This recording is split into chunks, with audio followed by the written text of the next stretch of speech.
نحمده ونصلي على رسوله الكريم اما بعد فاعوذ بالله من الشيطان الرجيم بسم الله الرحمن الرحيم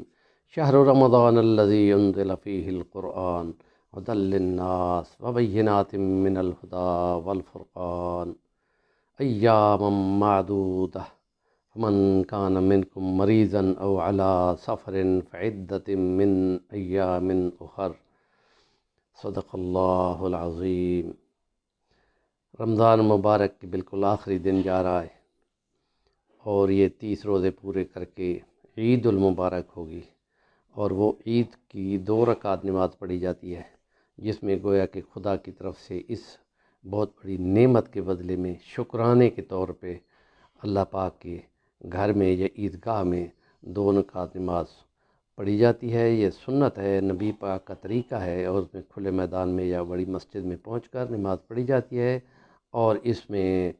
زائد 3 تکبیریں دونوں رکعتوں میں پڑھی جاتی ہیں، اور اس کے بعد جو دعا کی جاتی ہے وہ گویا کہ اس بات کا مظہر ہوتی ہے کہ جو محنت کی گئی ہے تقوی حاصل کرنے کے لیے وہ خدا پاک قبول فرمائے، اور اس کے بدلے میں جو کہا گیا تھا کہ جنت الفردوس ملے گی اور جنت کے وہ ریان کا دروازہ کھولا جائے گا، تو تقوی حاصل ہو جائے گا، اور اس کا امپیکٹ پورے 11 مہینے، 1 سال کے اندر صرف 1 مہینے، اور اس کا امپیکٹ پورے 11 مہینے تک رہنا چاہیے کہ جو تقوی سیکھا ہے اس کا عملی مظاہرہ اس میں ہونا چاہیے، اور نیکی کی باتوں کو ضرور آگے پہنچانا چاہیے۔ اور اس میں جو دعائیں کی جاتی ہیں اس میں یہ ہے کہ حدیثوں میں آتا ہے کہ خدا پاک فرماتا ہے کہ جس نے مزدوری پوری کی ہو تو اس کا صلہ کیا ہے جی، اس کا صلہ پورا دے دیا جائے، تو نبی پاک فرماتے ہیں کہ اللہ پاک فرماتا ہے کہ اس کا صلہ یہ ہے کہ ان کے تمام گناہ معاف کر دیے جائیں۔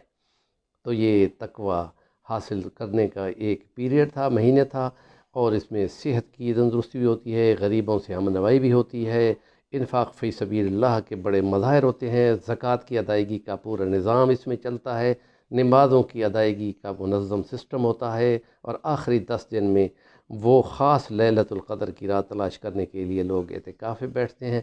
اور اس میں جو نیکی کا ایک خاص ماحول بنتا ہے وہ اس میں برکت ہوتی ہے۔ تو اس میں نبی کریم صلی اللہ علیہ وسلم بہت زیادہ محنت کیا کرتے تھے، تو اس کے نتیجے میں ہمیں یہ چاہیے کہ فجر کی نماز کے بعد 6 نمبر کی سورۃ الانعام جو ہے اس کی 3 پہلی آیات صبح کی نماز کے بعد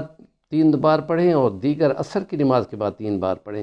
اور جب مغرب کی نماز ہو جائے تو مغرب کی نماز کے بعد سورۃ رحمان، سورۃ واقعہ، سورۃ الحدید صرف 1 بار پڑھنی ہے۔ 8 منٹ لگتے ہیں، اگر نفل میں پڑھی جائے تو 10 منٹ لگتے ہیں۔ اور رات کی خاص نماز جس کو تہجد کہتے ہیں، جس کے لیے خدا پاک دنیا کے نزول پر پہنچ کر یہ پوچھتے ہیں کہ ہے کوئی مانگنے والا کہ ان کو دیا جائے، ہے کوئی فریاد کرنے والا، ہے کوئی اپنے حق کے مانگنے والا، یہ گویا کہ ندا ہوتی ہے کہ بندوں کو پہنچانے کے لیے کہ اگر تم مانگو تو یہ ایک خاص شارٹ کٹ تمہارے لیے ونڈو کھول دی گئی ہے، اس میں تو تم اپنی گزارشات کرو۔ تو حضور فرماتے ہیں کہ وہ خاص ٹائم ہوتا ہے اور اس میں دعا قبول ہوتی ہے، یہ خاص دن ہے، اور اس میں خاص طور پہ وہ رات آ جائے جس کو عید کی رات کہتے ہیں، تو وہ ضرور عبادت کی رات ہوتی ہے، اس میں جو مناجات کی جائیں اللہ پاک ضرور قبول فرماتا ہے۔ ہمارے چینل کو سبسکرائب کریں، نیکی کی باتوں کو ابلاغ کر کے پورا حصہ وصول کریں، اور انشاءاللہ ذخیرہ آخرت بنے گا۔ وآخر دعوانا الحمدللہ رب العالمین۔